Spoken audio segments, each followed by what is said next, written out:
नमस्कार, आप देख रहे हैं हरियाणा का सबसे बेहतरीन न्यूज चैनल जहां मिलती हैं आपको सिर्फ काम की खबरें। मैं हूं सत्यपाल और आप देख रहे हैं CWB हिंदी न्यूज। अगर आपने अभी तक चैनल को सब्सक्राइब नहीं किया है तो बेल नोटिफिकेशन के साथ चैनल को जरूर सब्सक्राइब कर लें। चलिए बढ़ते हैं आज की पहली खबर की तरफ।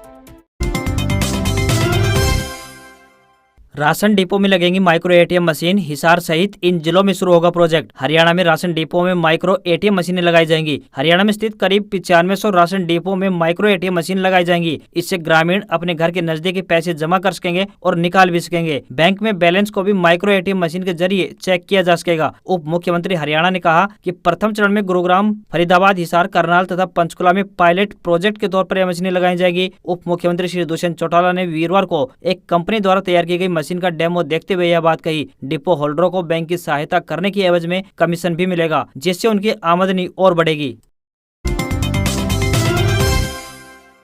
हरियाणा के इन 10 राज्यों में बड़ी नशे की लत, सरकार ने तैयार किया स्पेशल प्लान। हरियाणा के 10 जिले नशे की चपेट में हैं। इससे केंद्र व राज्य सरकार की चिंता बढ़ गई है। राज्य में अब गांव, वार्ड और जिला स्तर पर मिशन टीमें बनाई जाएंगी। 4 महीने तक विशेष मुहिम चलाई जाएगी। नशे के शिकार लोगों की काउंसलिंग होगी। पाकिस्तान से सटे पंजाब के बाद अब हरियाणा के युवाओं में बढ़ रहे नशे की लत ने सरकार की चिंता बढ़ा दी है। देश के 272 नशा प्रभावित जिलों में हरियाणा के 10 जिले शामिल हैं। इनमें सिरसा, रोहतक, हिसार, फतेहाबाद, करनाल, नूंह, अम्बाला, कुरुक्षेत्र, पानीपत व सोनीपत जिले शामिल हैं। यानी आधा हरियाणा नशे की गिरफ्त में आ चुका है। बृहस्पतिवार को मुख्यमंत्री मनोहर लाल तथा गृह मंत्री अनिल विज ने चंडीगढ़ में एक संयुक्त प्रेस कॉन्फ्रेंस के जरिए नशे के प्रति अपनी चिंता को जाहिर किया और इससे निपटने के लिए एक्शन प्लान की जानकारी भी दी। सरकार नशे की चपेट में आई युवाओं का नशा छुड़वाने के लिए नशा मुक्ति केंद्रों की संख्या बढ़ाएगी, साथ ही उनकी काउंसलिंग भी होगी।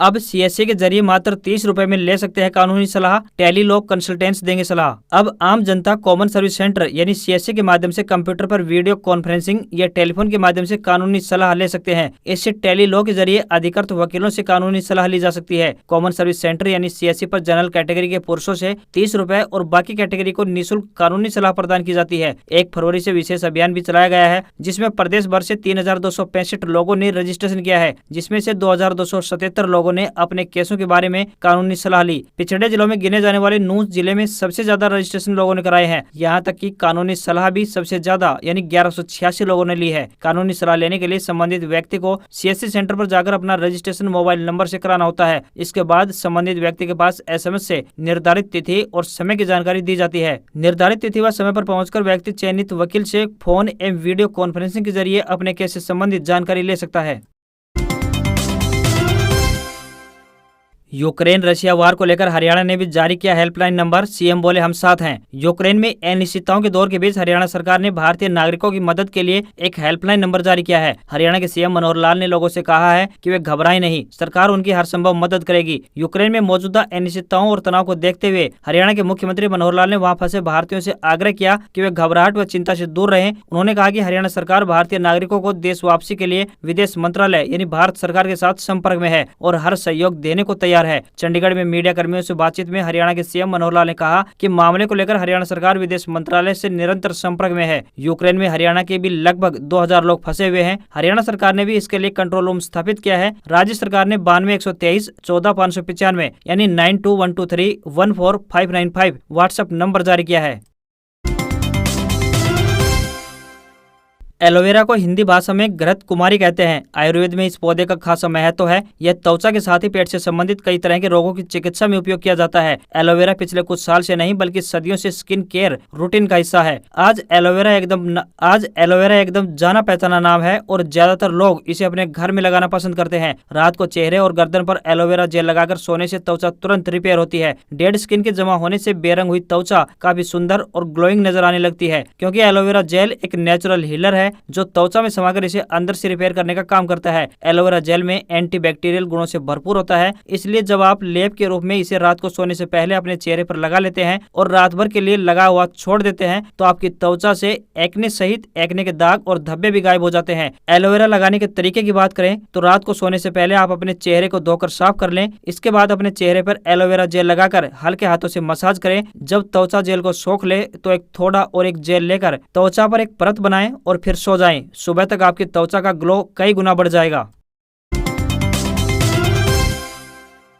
स्कूलों में निजी प्रकाशकों की किताबें लगाई तो होगी कार्रवाई, अभिभावकों को बड़ी राहत। नए सत्र से प्राइवेट स्कूलों में एनसीईआरटी की ही किताबें लगेंगी। वहीं जिन निजी स्कूल संचालकों ने फॉर्म 6 नहीं भरा है वह भी अपनी फीस नहीं बढ़ा पाएंगे। ऐसे में अभिभावकों को काफी राहत मिलती दिखाई दे रही है। प्राइवेट स्कूल संचालक मुनाफे के चक्कर में निजी प्रकाशकों की किताबें लगवाते थे। अगर कोई स्कूल संचालक अगले सत्र से निजी प्रकाशकों की किताबें लगवाएगा तो उसके खिलाफ शिक्षा विभाग कार्रवाई करेगा। ऐसे में शिक्षा विभाग के यह आदेश अभिभावकों की जेब ढीली होने से बचा सकते हैं, लेकिन इसके लिए शिक्षा विभाग को धरातल पर काम करना होगा। निजी स्कूलों व सरकारी स्कूलों में एनसीईआरटी की किताबें नए सत्र से लगेंगी। सरकारी स्कूलों में तो एनसीईआरटी की किताबों से ही पढ़ाई करवाई जाती है, लेकिन कुछ निजी स्कूल संचालक निजी प्रकाशकों की किताबें लगवा देते हैं। शिक्षा विभाग ऐसे स्कूल संचालकों पर निगरानी रखेगा। शिक्षा विभाग द्वारा ऐसे स्कूलों के खिलाफ विभागीय कार्रवाई अमल में लाई जाएगी। हरियाणा सरकार का बड़ा फैसला, अब इन परिवारों को मिलेगा आयुष्मान भारत योजना का लाभ। हरियाणा सरकार ने आयुष्मान भारत योजना का लाभ उन सभी परिवारों को देने का फैसला किया है जिनके परिवार की वार्षिक आय 1,80,000 रुपए से कम है और जो सामाजिक आर्थिक जाति जनगणना के आंकड़ों में शामिल नहीं है। मुख्यमंत्री मनोहर लाल ने प्रेस वार्ता को संबोधित करते हुए घोषणा की। साथ ही गृह एवं स्वास्थ्य मंत्री अनिल विज भी मौके पर मौजूद रहे। मुख्यमंत्री ने कहा कि अंत्योदय की भावना से अंतिम पायदान पर खड़े व्यक्तियों को आयुष्मान भारत का लाभ देने का निर्णय लिया गया है। अब इन सत्यापित परिवारों का डेटा आयुष्मान भारत पोर्टल पर अपलोड किया जाएगा ताकि वे अपने कार्ड प्राप्त कर सकें। हरियाणा की नई विधानसभा का रास्ता साफ, चंडीगढ़ प्रशासक ने मांगी मांग। हरियाणा विधानसभा के लिए नया विधान भवन बनने का रास्ता पूरी तरह से साफ हो गया है। चंडीगढ़ यूटी के प्रशासक ने विश्व अध्यक्ष ज्ञानचंद गुप्ता की मांग को मानते हुए कैपिटल कॉम्प्लेक्स के 1 किलोमीटर के दायरे में हरियाणा को जमीन देने का निर्णय लिया है। नया विधान भवन अत्याधुनिक सुविधाओं से लैस होगा। उधर हरियाणा विधानसभा अध्यक्ष ज्ञानचंद गुप्ता ने बजट सत्र की कार्रवाई को प्रभावी बनाने और उसे जनता तक पहुँचाने के लिए बड़े स्तर पर प्रबंध कर लिए हैं। इस सिलसिले में उन्होंने वीरवार को विधानसभा परिसर के चप्पे चप्पे का मुआयना कर अधिकारियों को समुचित प्रबंध करने के निर्देश दिए। विधानसभा अध्यक्ष ज्ञानचंद गुप्ता ने कहा कि मीडिया लोकतंत्र का चौथा स्तंभ होने के साथ साथ जनता और विधायिका के बीच कड़ी का काम भी करता है। विधान सत्रों के दौरान मीडिया की भूमिका काफी बढ़ जाती है, इसलिए बजट सत्र के दौरान मीडिया कर्मियों को किसी भी प्रकार की दिक्कत न हो, इसके लिए समुचित प्रबंध किए जा रहे हैं। हरियाणा स्कूल शिक्षा बोर्ड ने कोरोना संक्रमण के चलते बच्चों की पढ़ाई पर पड़े असर को देखते हुए 10वीं और 12वीं के पाठ्यक्रम में 30% तक की कटौती की है। बोर्ड के अध्यक्ष डॉक्टर जगबीर सिंह ने यह जानकारी दी। 10वीं और 12वीं की बोर्ड परीक्षाएं कराने की तैयारी शुरू कर दी गई है। प्रदेश में 10वीं कक्षा के करीब 3.5 लाख तो वहीं 12वीं कक्षा के करीब 2.25 लाख विद्यार्थी परीक्षा देंगे। सिंह के अनुसार बोर्ड की ओर से इस बार ऑफलाइन परीक्षा का आयोजन किया जाएगा। हालांकि बोर्ड अधिकारियों ने अभी तक बोर्ड परीक्षा की तिथि घोषित नहीं की है। हर विषय की परीक्षा 100 अंक की होगी, जिसमें 80 अंक की लिखित परीक्षा वहीं 20 अंक का आंतरिक मूल्यांकन शामिल है। शिक्षा सत्र 2021-22 में बोर्ड परीक्षाओं के प्रश्न पत्र में 40 अंक के वैकल्पिक प्रश्न भी शामिल किए जाएंगे। इस बार निबंधात्मक प्रश्नों की संख्या कम होगी और छात्रों को परीक्षा की तैयारी के लिए नए प्रारूप के हिसाब से मॉडल प्रश्न पत्र उपलब्ध करवाए गए हैं। मॉडल प्रश्न पत्र को शिक्षा बोर्ड की वेबसाइट पर डाला गया है। हरियाणा में अब होगी सरकारी नौकरियों की बारिश, मनोहर लाल सरकार करेगी ताबड़तोड़ 50,000 भर्तियां। हरियाणा में जल्द ही सरकारी नौकरियों की बारिश होगी। हरियाणा में भर्ती माफिया पर कार्रवाई के बाद प्रदेश सरकार ने जल्द ही करीब 50,000 पदों के लिए भर्ती प्रक्रिया शुरू किए जाने का संकेत दिया है। हरियाणा लोक सेवा आयोग और हरियाणा कर्मचारी चयन आयोग यह भर्तियां प्रारंभ करेगा। प्रदेश सरकार की ओर से अधिकतर विभागों में होने वाली भर्तियों की डिमांड दोनों आयोग को भेजी जा चुकी है। कुछ डिमांड अभी आनी बाकी है, जिन्हें आयोग के पास भेजने की प्रक्रिया चल रही है। राज्य के गृह मंत्री अनिल विज के साथ पत्रकारों से बातचीत में मुख्यमंत्री मनोहर लाल ने कहा कि हमारी सरकार ने हरियाणा में पर्ची व खर्चे का सिस्टम पूरी तरह से बंद कर दिया है। प्रदेश में लंबे अरसे से भर्ती माफिया ने अपनी जड़ें जमाई हुई थी। हमने इस भर्ती माफिया को जड़ से उखाड़ने का काम किया है। ऐसा करने पर बौखलाई विपक्ष ने हमारी सरकार को एक कटघरे में खड़ा करने की कोशिश की, लेकिन प्रदेश के तमाम युवा जानते हैं कि भाजपा जसपा सरकार ने भर्ती माफिया को किस तरह से कुचला है। 15 से 27 मार्च के बीच होंगी 5वीं से 8वीं की वार्षिक परीक्षाएं, जल्द जारी होगी डेट शीट। पहली से 8वीं कक्षा तक के शैक्षणिक सत्र वर्ष 2021-22 की वार्षिक परीक्षाएं आगामी यानी मार्च महीने में होने जा रही हैं। ऐसे में उक्त परीक्षाओं को लेकर स्कूल शिक्षा निदेशालय की ओर से कुछ जरूरी दिशा निर्देश जारी किए गए हैं। ये परीक्षाएं विद्यालय स्तर पर होंगी। पहली से 4वीं कक्षा तक की डेट शीट जहाँ विद्यालय स्तर पर तय होगी, वहीं 5वीं से 8वीं कक्षा तक की डेट शीट SCERT गुरुग्राम द्वारा तैयार कर जल्द भेजी जाएगी, जिसकी परीक्षा 15 से 27 मार्च के बीच होनी है। इसको लेकर स्कूल शिक्षा निदेशालय ने प्रदेश के सभी DEO, DWO व स्कूल मुखिया को पत्र लिखा है। परीक्षाएं ऑफलाइन मोड में होंगी।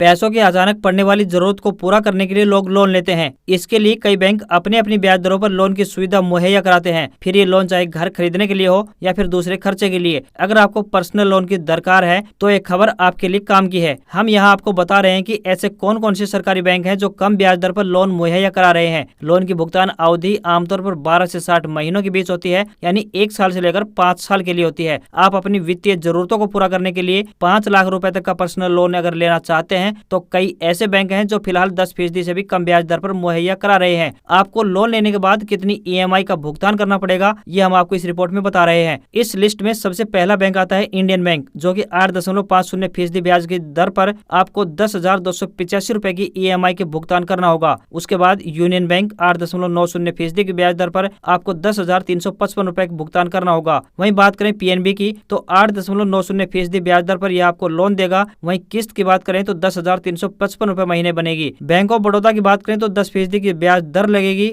10,624 रुपए की किस्त बनेगी। वहीं इंडियन ओवरसीज बैंक भी 10% ब्याज दर पर आपको 10,624 रुपए की किस्त का भुगतान करना होगा।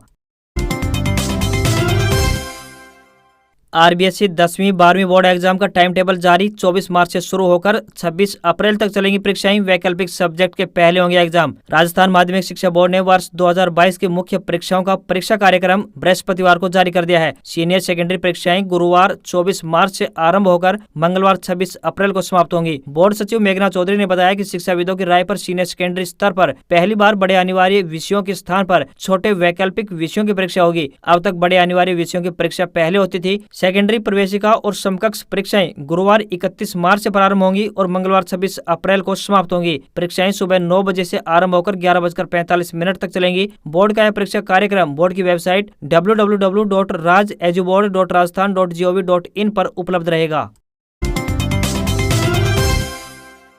यूक्रेन पर एक्शन में मोदी, पोलैंड के रास्ते भारतीयों को निकालेगी सरकार। हाई लेवल मीटिंग में सीधे यूक्रेन से एयरलिफ्ट करने पर भी हुई चर्चा। रूस ने यूक्रेन पर हमला कर दिया है, इसके चलते वहां का एयर स्पेस बंद हो गया है। लेकिन केंद्र सरकार ने यूक्रेन में फंसे भारतीय नागरिकों को निकालने के लिए प्लान B पर काम करना शुरू कर दिया है। इसके लिए दिल्ली में प्रधानमंत्री नरेंद्र मोदी की अध्यक्षता में एक हाई लेवल मीटिंग की गई है। मीटिंग में वित्त मंत्री निर्मला सीतारमण, गृह मंत्री अमित शाह, रक्षा मंत्री राजनाथ सिंह, विदेश मंत्री S जयशंकर, कैबिनेट सचिव और राष्ट्रीय सुरक्षा सलाहकार NSA अजित डोभाल भी मौजूद रहे। भारतीय नागरिकों को पोलैंड के रास्ते भारत लाया जाएगा। इसके लिए विदेश मंत्री S Jaishankar Poland, Romania, Slovakia Republic और हंगरी के विदेश मंत्रियों से बातचीत करेंगे। पोलैंड यूक्रेन की सीमा पर भारतीय दूतावास से अपना कैंप लगा लिया है। विदेश सचिव ने कहा है कि हमने यूक्रेन की राजधानी कीव से सभी भारतीयों को निकालकर सुरक्षित स्थानों पर ले जाने की तैयारी कर ली है। इसके लिए सड़क मार्गों की मैपिंग कर ली गई है। PMO से जारी बयान में कहा गया है कि प्रधानमंत्री मोदी ने रूस के राष्ट्रपति से फोन पर बातचीत की। प्रधानमंत्री ने पुतिन से कहा कि नाटो और रूस को यूक्रेन मसला गंभीर बातचीत से सुलझाना चाहिए। यूक्रेन और रूस के बीच फौरन सीज फायर होना चाहिए। मोदी ने यूक्रेन में मौजूद भारतीयों और खासकर स्टूडेंट्स की सुरक्षा का मुद्दा उठाया। मोदी ने कहा कि भारतीयों को सुरक्षित वापसी हमारा सर्वोच्च प्राथमिकता है। दोनों नेता इस बात पर सहमत थे कि इस मुद्दे पर दोनों देशों के डिप्लोमेट संपर्क में रहेंगे।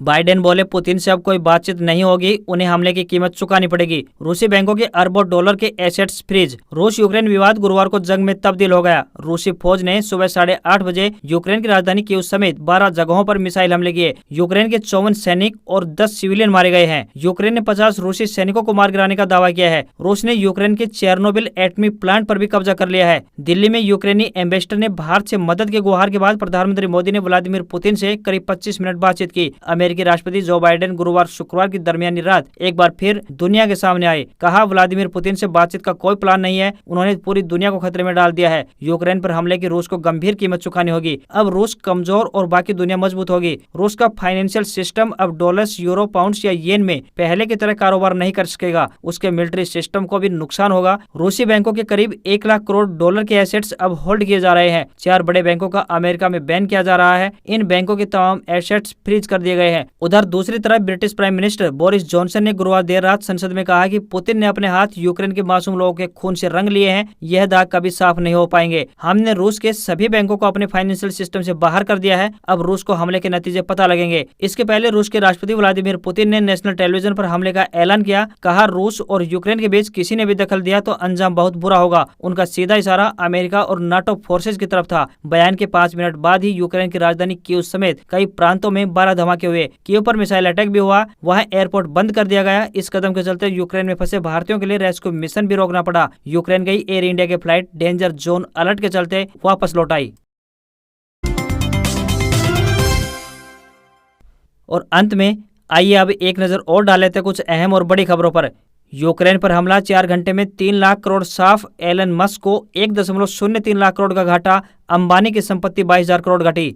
20 रुपए तक महंगे हो सकते हैं पेट्रोल डीजल। एलपीजी और सीएनजी के दाम भी 15 रुपए तक बढ़ सकते हैं। 8 साल बाद फिर $100 के पार पहुंचा कच्चा तेल। गोल्ड सिल्वर में जबरदस्त तेजी, सोना 52 तो वहीं चांदी 68,000 के करीब पहुंची। 2 से 3 महीनों में सोना 56,000 तक जा सकता है। Crypto currency price update. Crypto currency market में भारी गिरावट, बिटकॉइन 2.78 लाख तो वहीं इथेरियम में 26,000 रुपये फिसला। व्हाट्सएप ग्रुप पर हाईकोर्ट का फैसला, आपत्तिजनक वीडियो के लिए एडमिन जिम्मेदार नहीं होगा। रूस यूक्रेन युद्ध से शेयर बाजार धराशायी, सेंसेक्स रिकॉर्ड 2700 पॉइंट टूटा, निफ्टी 16,300 के नीचे। ज्यादातर क्रिप्टो करेंसी में 10% से ज्यादा की गिरावट। राजस्थान में प्रतियोगी परीक्षाओं को लेकर बेरोजगारों का महापड़ाव, रीट में सीबीआई जांच की मांग, बेरोजगार बोले मंत्री सुभाष गर्ग को करें बर्खास्त। 1 लाख पदों पर कब होगी भर्ती, बताएं सरकार। टीम इंडिया की लगातार 10वीं जीत, पाकिस्तान का 3 साल पुराने रिकॉर्ड तोड़ा। पहले T20 में श्रीलंका को 62 रन से हराया। 26 मार्च से शुरू होगा आईपीएल लीग स्टेज के पिच पर मुकाबले मुंबई और 15 पुणे में। जल्द जारी होगा शेड्यूल। यूक्रेन में मौत के मंजर के बीच इमरान रूस पहुंचकर खुश। मॉस्को में पाक पीएम बोले, वाह क्या समय है जब मैं यहाँ पहुंचा हूं, आलोचना के हुए शिकार।